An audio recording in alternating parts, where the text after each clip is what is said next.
মৰমৰ ছাত্ৰ-ছাত্ৰীসকল, আজি আমি অষ্টম শ্ৰেণীৰ গণিতৰ এটা চলকযুক্ত এক ঘাতৰ সমীকৰণৰ বিষয়ে কিছু কথা আলোচনা কৰিম। আজি আমি তোমালোকৰ অনুশীলনীত থকা এটা অংক কৰিম। তোমালোকে মনোযোগ দি চাবা। তোমালোকৰ পাঠ্যপুথিত থকা অনুশীলনীৰ প্ৰথম অংকটো কৰিব লৈছোঁ। কি দিছে যে সমীকৰণটো সমাধান কৰা 4x + 5 = 21। এইটো আমি এতিয়া সমাধান কৰিম। কেনেকৈ কৰিম? প্ৰথমে লিখি ল'লোঁ 4x + 5 = 21। এতিয়া বা 4x + 5 21 দুয়োপক্ষৰ পৰা কি কৰিম? আমি 5 5 5 5 কি কৰিম? বিয়োগ কৰিম। তাৰমানে প্ৰথমতে কি 4x + 5 - 5 = 21 - 5 মানে দুয়োপক্ষৰ পৰা আমি কি কৰিম? 5 মানে 5 বিয়োগ কৰিম, -5 কৰিম মানে 5 বিয়োগ কৰিম। কৰি আমি কি পাম? তাৰপৰা আমি কি লিখিম? বা এইটো প্ৰথম 5 বিয়োগ কৰি লিখি পাম 4x বা কি পাম আমি? বা 4x = 16। 4x = 16। 21 পৰা 5 গ'লে 16। তাত বা কি পাম আমি? এবাৰ কি কৰিম? আমি দুয়োপক্ষকে কি কৰিম? এবাৰ 4ৰে হৰণ কৰিম। 4x / 4 = 16 / 4 দুয়োপক্ষক আমি কি কৰিম? 4ৰে হৰণ কৰিম। হৰণ কৰিলে আমি কি পাম? আমি কি কৰিছোঁ যে দুয়োপক্ষক আমি 4ৰে হৰণ কৰিছোঁ।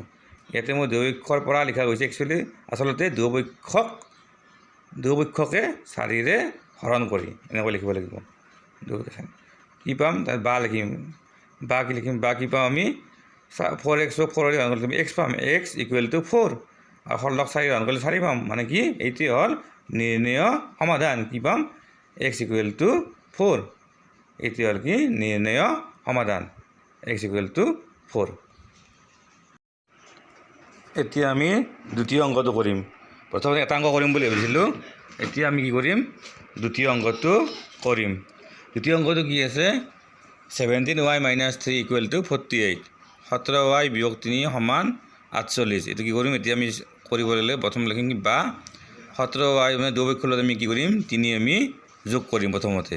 17y - 3 + 3 = 48 + 3 বা 17y = কিমান হ'ব? 48 + 3 কৰিলে কিমান হ'ব? 51।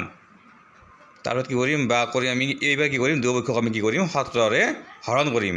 17y / 17 = 51 / 17 দুয়োপক্ষক আমি কি কৰিম? 17ৰে হৰণ কৰিম। প্ৰথমতে আমি কি কৰিছোঁ? যে দুয়োপক্ষৰ লগত 3 যোগ কৰিছোঁ। তাৰপিছত কি কৰিলোঁ? 3 যোগ কৰাৰ পিছত কি পালোঁ?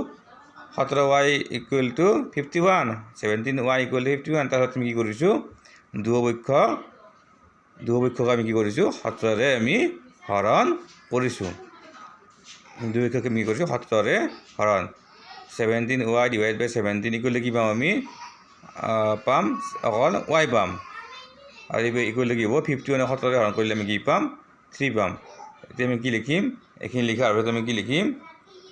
এইখিনি লিখি আছোঁ। এতিয়া লিখি দিছোঁ যে দুয়োপক্ষক 17ৰে হৰণ কৰি। 17ৰে হৰণ কৰি আমি কি পাম? এক ভাগে পাম। প্ৰথমতে পাম আমি y। আমি কি লিখিম? বা y = 3 আৰু এইটোৱে হ'ল কি? নিৰ্ণয় সমাধান। নিৰ্ণয় সমাধান কি? y = 3। তোমালোকে নিশ্চয় বুজিব পাৰিছা, ধৰিব পাৰিছা। প্ৰথমতে চাই ল'বা, পিছত তোমালোকে কি কৰিবা? নিজে কৰিব চেষ্টা কৰিবা। পৰৱৰ্তী সময়ত আমি অনুশীলনীৰ বাকী অংকবোৰো কৰিব চেষ্টা কৰিম। আজিলৈ এৰিছোঁ।